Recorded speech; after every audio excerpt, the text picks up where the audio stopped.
Taylor Swift was born on December 13, 1989, in Reading, Pennsylvania. The Astro Databank on astro.com lists her time of birth as 8:36 a.m. local time, which would give Taylor a Capricorn ascendant. However, the source is not particularly reliable.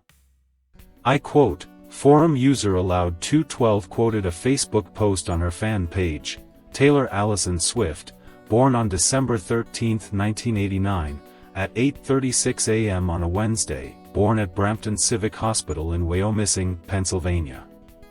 The same data appears in the book Inside Taylor Nation, True Encounters with Taylor Swift by Sarah Oliver, page 8. However, a time of 5:17 a.m. is also often cited, which would give Taylor a Scorpio ascendant. I quote further from Astro.com, in the Taylor Swift Story, 2015, by Jill Parker, it states, was born at Reading Hospital in nearby West Reading, the next morning at 5:17 a.m. in the maternity ward on the 4th floor. This book contains very specific information and recounts dialogues and events throughout without citing sources or quotations, making it an unreliable biographical source. The original source of the birth time of 5:17 a.m. comes from a Swift fan website where the fan listed a number of personal facts about him. It was not about Swift. The British astrology journal Stellar suggested this time, 5:17 a.m., as the most likely in its November 2024 issue. End of quote. I have read the article in Stellar. The author uses the 5:17 a.m. birth time without justification or source reference. According to my research, there has been no official confirmation of either of these two birth times by Taylor or her family. As of November 2025, I have so far used the time of birth of 8:36 a.m. with Capricorn ascendant, which is considered more reliable by Astro.com. Based on events in Taylor Swift's life, I would like to examine whether these are reflected astrologically in her horoscope, or whether the 5:17 a.m. horoscope shows better matches. Before we begin, I would like to briefly introduce myself. Hallo, mein Name ist Werner Voelkel und ich bin unter anderem auch Astrologe. I have been involved in astrology for over 30 years now. And relatively early on, birth time correction became one of my areas of expertise. Since the horoscope houses play a more important role in the astrology I have learned and practiced than the zodiac sign positions of the planets, an accurate birth time is very important. The so-called critical degrees, special degrees of the zodiac discovered by Michael Roscher, are also a valuable tool, but they require a high degree of accuracy. In my book, Critical Degrees in Practice, I explain in detail which forecasting methods can be used to determine the time of birth. This is not exactly an easy topic for beginners in astrology. Final preliminary remark, I consider corrections based on certain characteristics of the person to be of little help. For example, one could say that she has a Capricorn ascendant because she works so hard. Or that her ascendant is Scorpio because she is supposedly so passionate. Anyone who is deeply involved in astrology also knows that there are many constellations mixed together in every horoscope. The best-known astrological forecasting method is transits. We compare the current position of the celestial bodies at the time of the event, in the outer circle of the horoscope chart, with the positions of the natal chart in the inner circle. Unfortunately, transits are more suitable for a rough correction of the time of birth, and even then only if a house cusp or the moon of the birth chart is transiting. Many events that are accurate to the day cannot be found in the transits. In this respect, this is an exception. It concerns April 11, 1992, when Taylor's younger brother Austin was born. I have taken 12 noon as the time of birth. Austin's exact time of birth is not yet known. This means that we cannot use the moon in the outer circle because it moves relatively quickly. Although Taylor was only 2 years old at the time and probably didn't notice much about her little brother's birth, experience shows that such events are reflected in the horoscope. What are we looking for specifically? Siblings belong to the third house in astrology. And an important new encounter or the beginning of a relationship is a theme of the seventh house. In my view, the decisive trigger is the descending true moon's node in transit in exact conjunction with Taylor's birth moon. The moon rules the seventh house because the descendant is in Cancer. The lunar node axis represents connections that come about. The descending lunar node represents upheavals. Taylor now has to share her parents' attention with her newborn brother. The conjunction is exact to 3 arc minutes.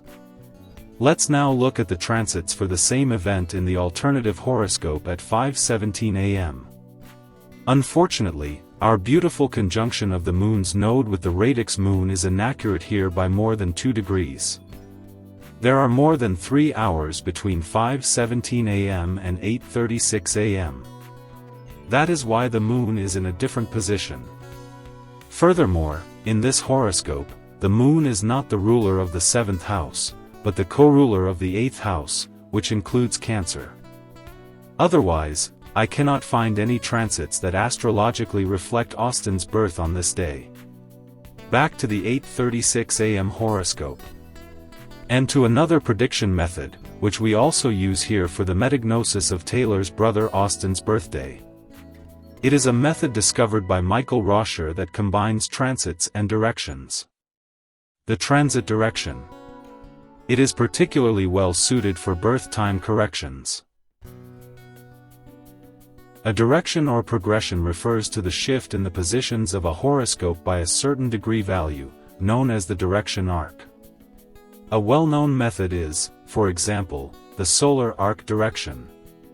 60 days after birth, the Sun has traveled approximately 60 degrees, so we shift the radix positions by this value and enter them in the outer circle. If, for example, the ascendant shifted by 60 degrees were to meet Uranus in the inner circle, the prognosis would be, you are facing a turbulent 60th year of life. We will use this type of direction later on.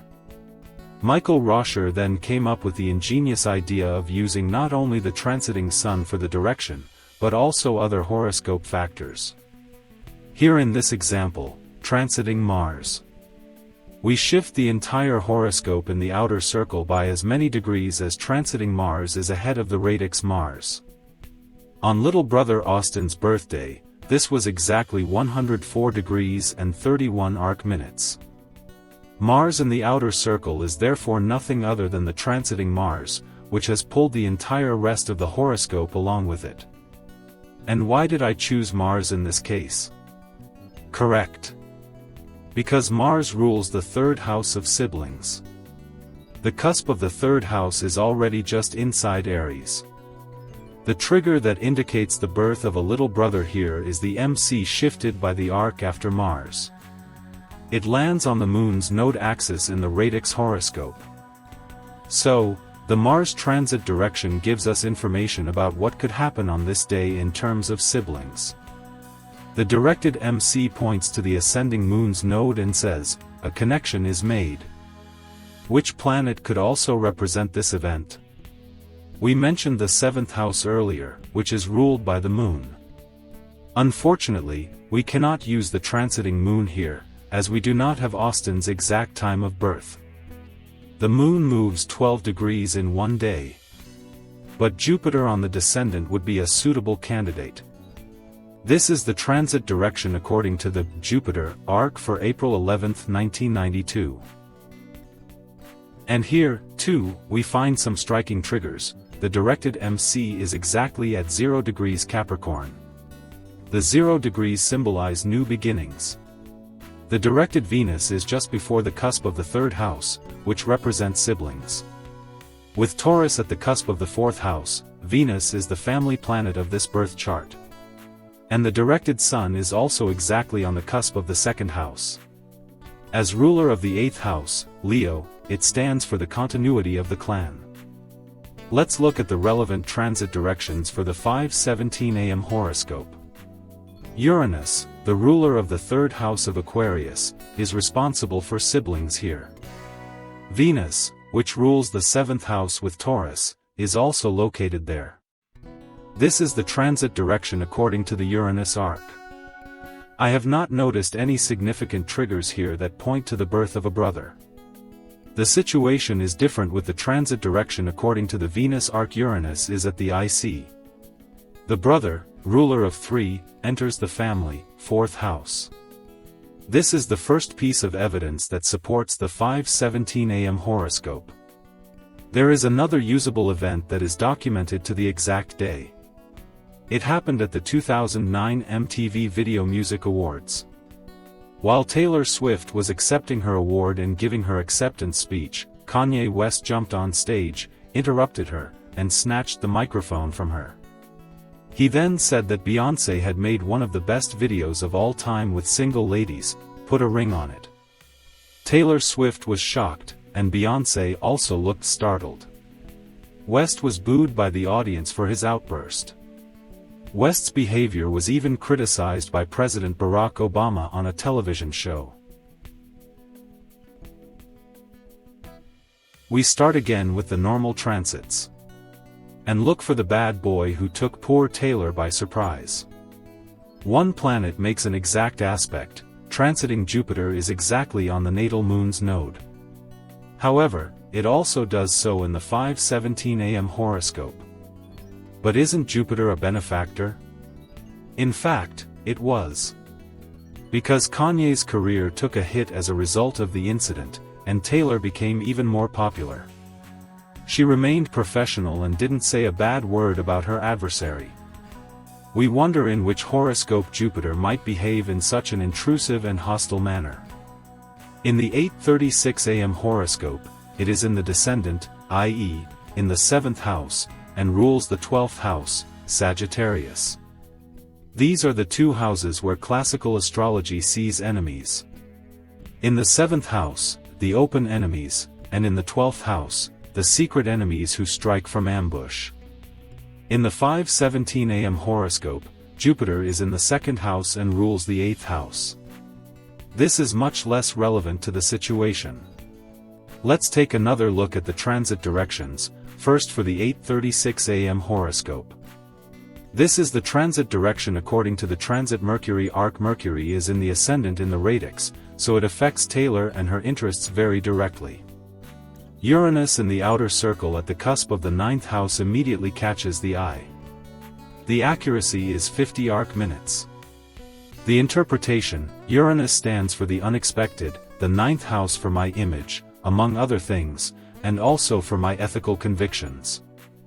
In Taylor's 8:36 a.m. horoscope, Uranus is above the ascendant on the threshold of the 12th house.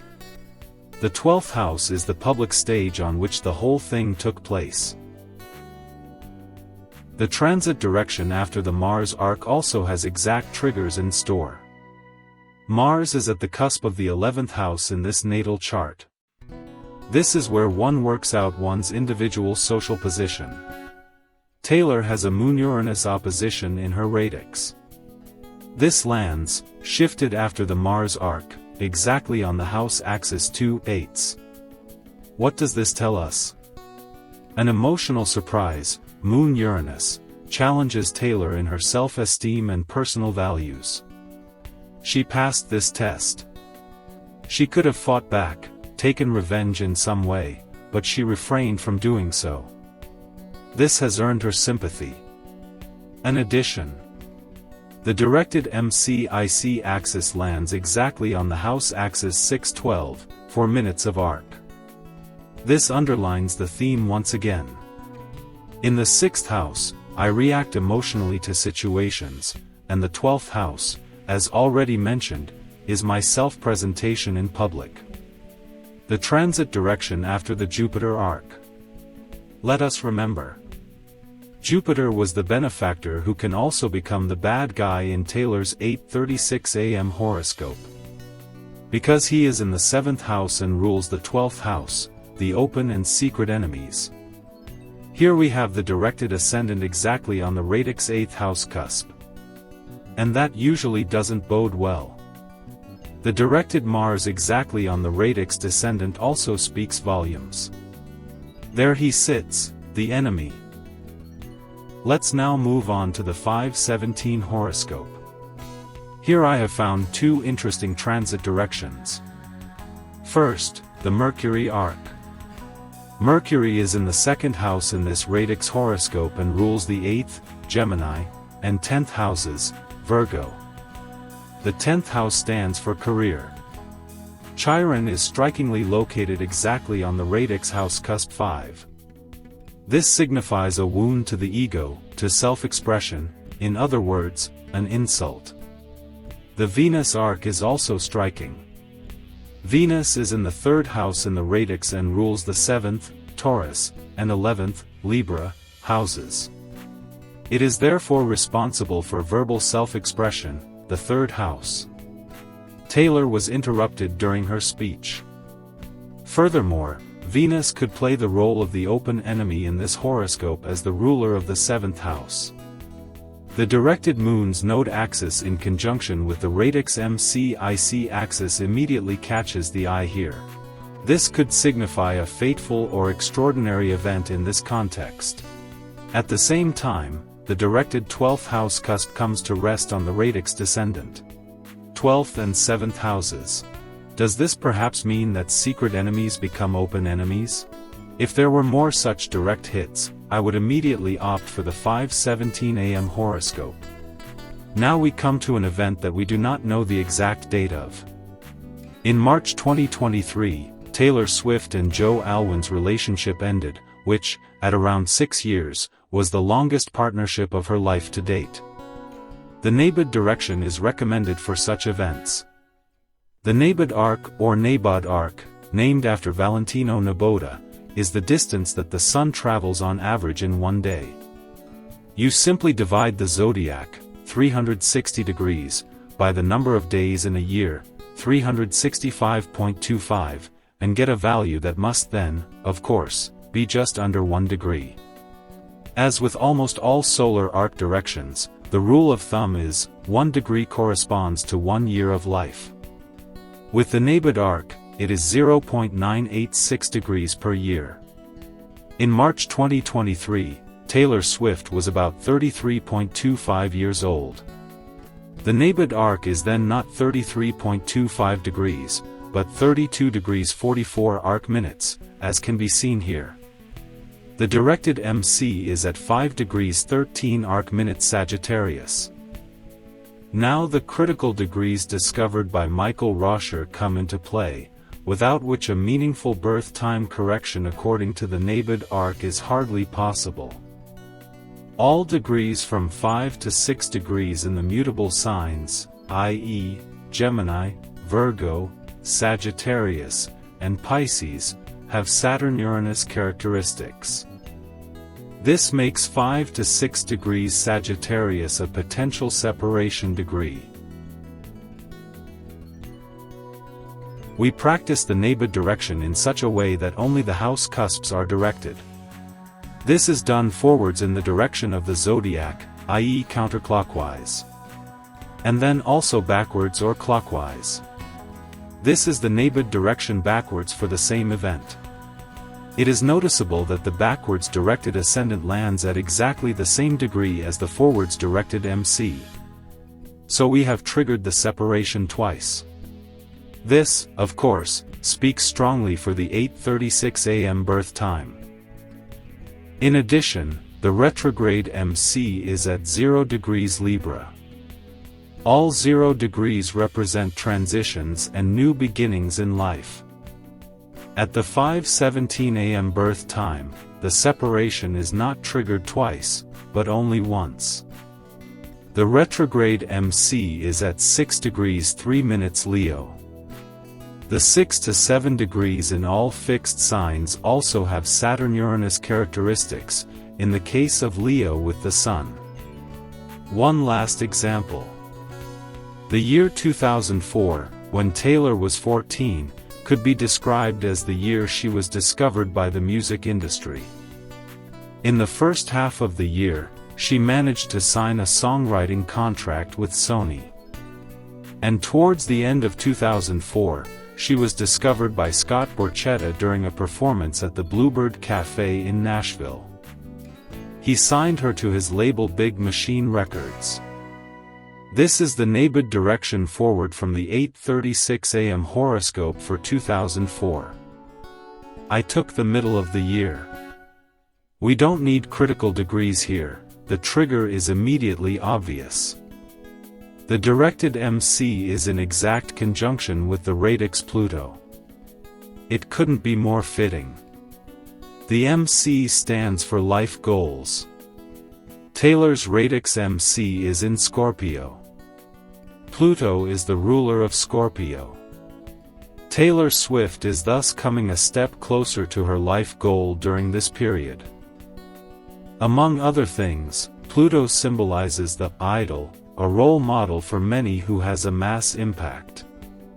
In Taylor's radix, Pluto is in its own sign and in the 10th house, which it rules.